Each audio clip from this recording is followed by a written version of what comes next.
Halo teman-teman, perkenalkan nama saya Petronella Nafurbenan. Di sini saya akan menjelaskan mengenai praktikum sesak nafas. Teman-teman pasti sudah pernah dengar. Ada pepatah mengatakan bahwa tak kenal maka tak sayang.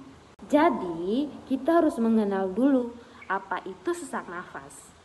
Sesak nafas itu didefinisikan oleh American Thoracic Society pada tahun 2012 sebagai pengalaman subjektif atas ketidaknyamanan dalam bernafas. Kemudian, sesak nafas juga merupakan interaksi berbagai sinyal yang berasal dari sejumlah reseptor di saluran atas, paru-paru, dan kemoreseptor yang dikirim ke pusat pernafasan di batang otak dan korteks motorik.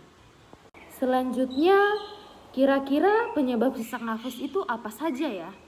Penyebab sesak nafas itu secara garis besar dibagi atas dua, yaitu yang pertama intraparu dan ekstraparu. Kalau intraparu, maka penyebab sesak nafas itu berasal dari dalam paru itu sendiri. Sedangkan jika ekstraparu, maka penyebab sesak nafas itu berasal dari luar paru itu sendiri. Nah, contoh dari penyebab ekstraparu antara lain saat kita berolahraga atau dalam keadaan untuk ibu hamil, ada kelainan jantung, gangguan ginjal, ataupun gangguan psikis. Teman-teman sudah pada paham? Nah, sekian ya pengenalan kita mengenai sesak nafas. Materi selanjutnya akan dijelaskan oleh teman saya. Halo teman-teman, perkenalkan nama saya Mega Mustika Yusuf. Kali ini saya akan menjelaskan tentang alat-alat yang akan digunakan pada praktikum kali ini. Nah, di sini dalam praktikum ini kami menggunakan dua alat. Yang pertama stopwatch dan yang kedua adalah karet penutup hidung. Seperti yang tadi saya sampaikan, dalam praktikum kali ini kami menggunakan dua alat. Yang pertama stopwatch dan yang kedua adalah karet penutup hidung. Dalam praktikum ini, stopwatch digunakan untuk menghitung berapa lama OP dapat menahan napas dalam keadaan hidung yang tertutup, atau untuk menghitung berapa lama waktu yang dibutuhkan OP dalam mencapai breaking point. Sedangkan dalam praktikum ini, karet penutup hidung digunakan untuk menutup lubang hidung dari OP. Dalam praktikum ini menggunakan 3 ukuran karet penutup hidung. Yang pertama 3 mm, yang kedua 4 mm, dan yang ketiga 5 mm. Sekian dari penjelasan saya, terima kasih. Perkenalkan, nama saya Widya Brigita Basu. Di sini saya akan mempraktekkan tata kerja dari sesak nafas, di mana sesak nafas itu sendiri dapat terjadi karena kesulitan bernafas. Di sini saya menggunakan karet penutup hidung dalam percobaan yang memiliki 3 bentuk, yaitu 3 mm, 4 mm, dan 5 mm, yang akan digunakan pada 3 orang percobaan yang tidak memiliki kontraindikasi, sehingga percobaan ini aman dilakukan pada orang tersebut. Percobaan pertama, pasang karet penutup hidung pada salah satu hidung orang percobaan, tutuplah lubang hidung lainnya sehingga udara harus mengalir melalui hidung dengan penutup hidung. Saya menggunakan stopwatch untuk mengetahui lama orang percobaan bernafas melalui karet penutup hidung. Di sini, saya meminta orang percobaan untuk terus bernafas sampai nafas terasa menjadi sangat sesak. Percobaan berikutnya pada OP kedua. Langkah percobaan ini sama dengan percobaan sebelumnya. Saya menggunakan stopwatch untuk mengetahui lama orang percobaan bernafas melalui karet penutup hidung. Dan di sini saya meminta orang percobaan untuk terus-menerus bernafas sampai terasa menjadi sesak. Hasilnya adalah 19 detik. Orang percobaan ketiga, langkah percobaan ini sama seperti sebelumnya. Stopwatch untuk mengetahui lama orang percobaan bernafas sampai merasa menjadi sesak. Hasil yang didapatkan 21 detik. Percobaan kedua yaitu dengan posisi berdiri untuk melihat apakah ada perbedaan. Tata laksana percobaan ini sama dengan percobaan sebelumnya. Di sini saya menggunakan penutup hidung bentuk 4 mm dan 3 mm dan saya menggunakan stopwatch untuk mengetahui lama orang percobaan bernafas melalui karet penutup hidung. Dan di sini saya meminta orang percobaan terus-menerus bernafas sampai terasa menjadi sesak dan tidak sanggup bernafas menggunakan karet penutup hidung. Maksimalnya yaitu 5 menit dan hasil yang diperoleh yaitu 25 detik dan 28 detik.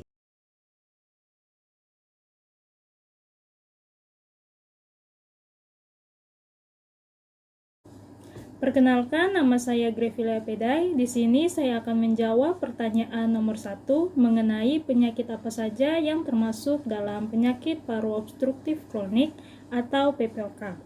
Nah, sebelum itu kita harus mengetahui dulu apa pengertian dari PPOK. Nah, PPOK sendiri adalah penyakit yang ditandai dengan adanya hambatan aliran udara di saluran nafas yang bersifat progresif, yaitu semakin lama kondisinya akan semakin memburuk, dan juga bersifat irreversibel atau non-reversibel, yaitu di mana keluhan yang dirasakan pasien akan tetap dikarenakan kerusakan pada bronkus maupun alveolusnya tetap atau penyumbatan jalan nafasnya tidak akan kembali seperti semula. Kemudian bersifat reversibel parsial, yaitu sumbatan jalan nafasnya akan kembali tapi hanya sebagian, dan serta adanya respon inflamasi paru terhadap partikel atau gas yang berbahaya. Kemudian PPOK juga merupakan sebuah kelompok penyakit dengan gejala klinis berupa bronkitis kronik dan emfisema. Atau pada kedua kondisi atau penyakit inilah yang biasanya paling sering berkembang menjadi PPOK. Dan ada juga banyak orang yang mengidap dua penyakit tersebut dan juga disertai dengan asma. Nah, dari sifat-sifat tadi dapat mempermudah kita untuk membedakan antara asma dan PPOK yang disebabkan oleh emfisema dan bronkitis kronik. Di mana pada asma, penyempitan jalan nafasnya ini akan kembali seperti semula apabila pasien sudah melewati fase serangan. Sedangkan pada PPOK, keluhan sesak nafas akan menetap dan muncul setiap waktu atau pada waktu tertentu karena kerusakan pada bronkus ataupun pada alveoli yang bersifat permanen.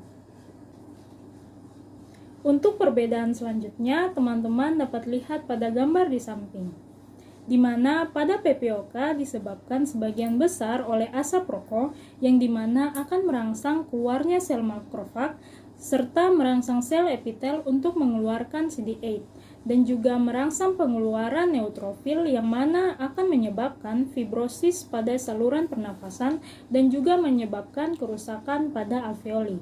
Sedangkan pada asma penyebabnya adalah karena adanya alergen yang akan merangsang keluarnya sel MAX dan juga merangsang sel epitel untuk mengeluarkan CD4, yang kemudian merangsang eosinofil yang akan mengeluarkan bronkokonstriksi.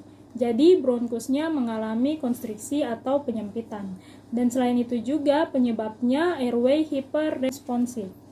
Nah, selanjutnya pada pasien PPOK yang disebabkan oleh emfisema dan juga bronkitis kronik, bisa saja muncul hanya emfisema atau bisa saja muncul hanya bronkitis kronik dan juga bisa muncul dua-duanya. Nah, bagaimana caranya agar kita bisa membedakan antara kedua ini?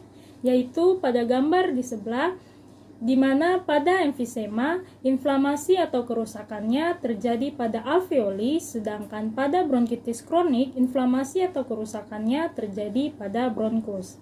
Sekian dari saya, terima kasih. Halo semuanya, perkenalkan nama saya Salman Afif. Di sini saya akan menjelaskan jawaban pertanyaan dari nomor 2, yaitu bagaimana mekanisme timbulnya sensasi napas pada percobaan ini. Sesak napas itu sendiri merupakan sensasi kesulitan bernapas atau napas yang pendek. Sesak napas ini disebabkan oleh adanya penyempitan saluran napas. Pada saat adanya penyempitan saluran napas atau karena peningkatan resistensi terhadap aliran udara, dapat menyebabkan kurangnya aliran udara dan dapat menyebabkan sesak atau kesulitan bernafas. Seperti halnya ketika mengalami pilek, kecepatan aliran udara yang memadai sulit dihasilkan dikarenakan hidung yang tersumbat. Dan pada saat itulah saluran hidung terjadi karena penyempit atau akibat pembengkakan dan penimbunan mukus. Seperti aliran darah melalui pembuluh darah bergantung tidak saja pada gradien tekanan tetapi juga pada resistensi terhadap aliran yang ditimbulkan oleh pembuluh. Demikian juga pada aliran udara. Di sini bisa menjadi gambaran F sama dengan delta P per R. F itu sendiri merupakan kecepatan aliran. Delta P itu merupakan perbedaan antara tekanan atmosfer dan intraalveolus. Dan R sendiri itu merupakan resistensi saluran napas yang ditentukan oleh jari-jarinya. Kecepatan aliran udara dipengaruhi oleh perbedaan antara tekanan atmosfer dan intraalveolus serta berbanding terbalik dengan resistensi saluran napas yang ditentukan oleh jari-jarinya. Penentu utama resistensi terhadap aliran udara adalah jari-jari saluran napas penghantar. Semakin tinggi resistensi yang terjadi pada saluran napas, maka semakin rendah tekanan yang dihasilkan.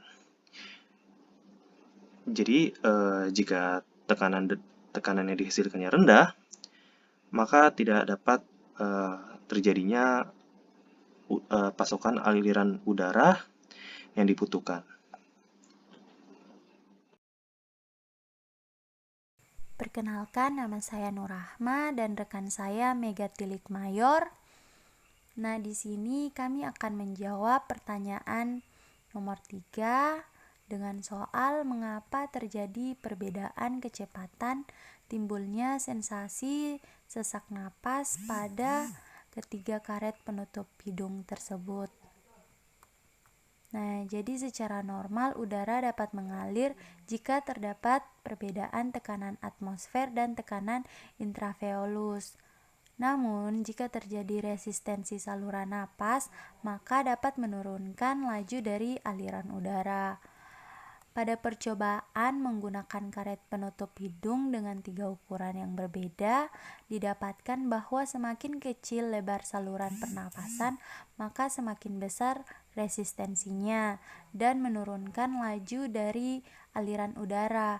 Begitupun sebaliknya, jika semakin besar lebar saluran pernafasan, maka semakin kecil resistensinya dan meningkatkan laju dari aliran udara.